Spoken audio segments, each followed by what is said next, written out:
Je vais tenter là.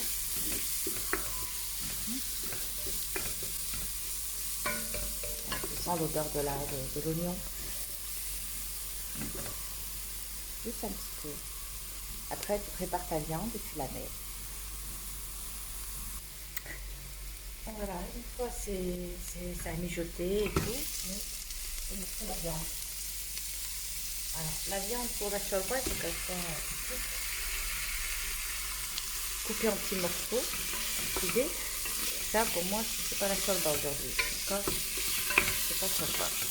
Je vais faire c'est ça, pomme de terre, carotte, c'est tout. Voilà. Donc là, l'huile est partie. J'ai rajouté un petit verre d'eau.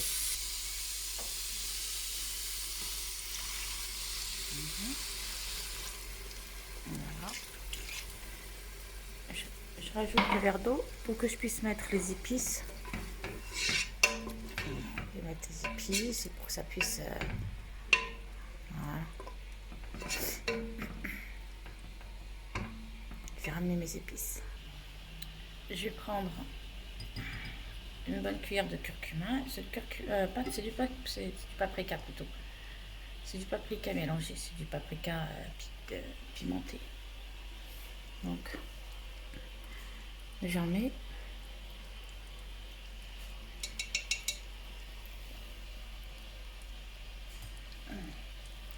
Vu qu'il est piquant, c'est bon. On est bien piquant, donc comme ça. Donc, ça, c'est du paprika.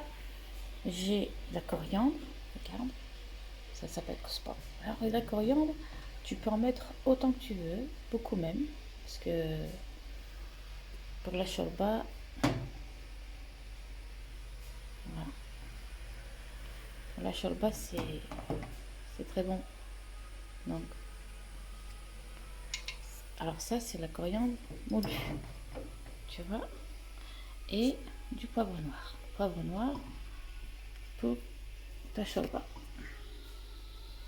Poivre noir, il ne faut pas trop en mettre pour éviter d'avoir mal à l'estomac, parce que c'est pas bon pour l'estomac.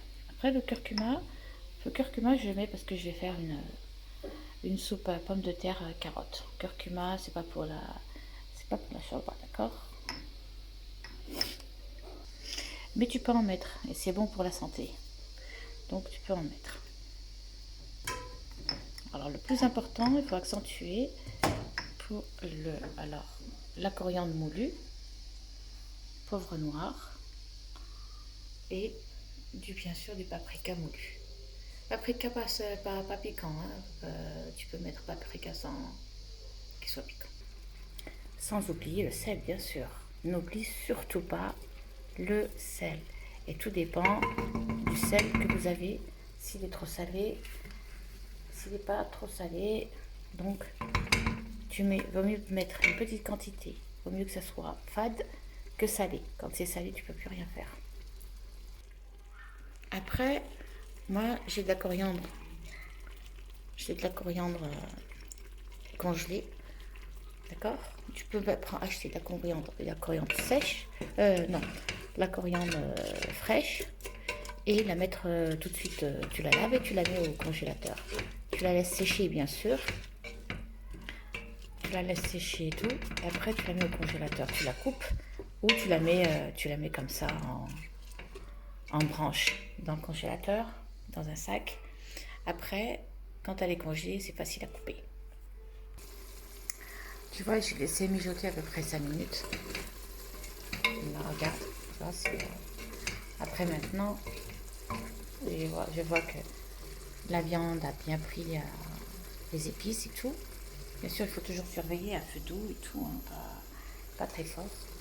Je vais mettre maintenant la quantité d'eau que je veux pour mon repas, on va dire, pour ma soupe. Et c'est mieux de mettre de l'eau chaude ou de l'eau bouillante. Donc, pour moi, puis vu que je vais mettre que ta pomme de terre et des carottes, donc je vais laisser que comme ça.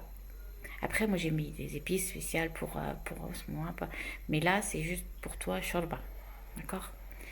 Maintenant, je vais mettre ma tomate, mon concentré de tomate. Et vu que c'est pour la pomme de terre et pomme de terre carotte, donc je vais pas en mettre beaucoup, je vais en mettre très peu. Parce que j'ai mis du paprika, donc c'est... voilà. Concentré de tomate.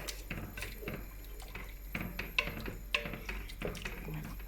Donc maintenant, quand je mets le concentré de tomate, je vais laisser bouillir. Et toi, tu auras... Bah oui, tu auras une quantité peut-être un peu plus haute, hein, parce que c'est pour la shorba. Et après, tu prépareras ta vermicelle ou tu mettras peut-être... tout dépend de la quantité d'eau que tu as. Si c'est pour 1 litre, tu vas mettre, on va dire, peut-être un verre comme ça de vermicelle, ou un petit peu moins. Un petit peu moins. Juste à mon ongle de vermicelle. Tu vois? Comme ça. Voilà. Ta shorba sera bonne. Bon appétit.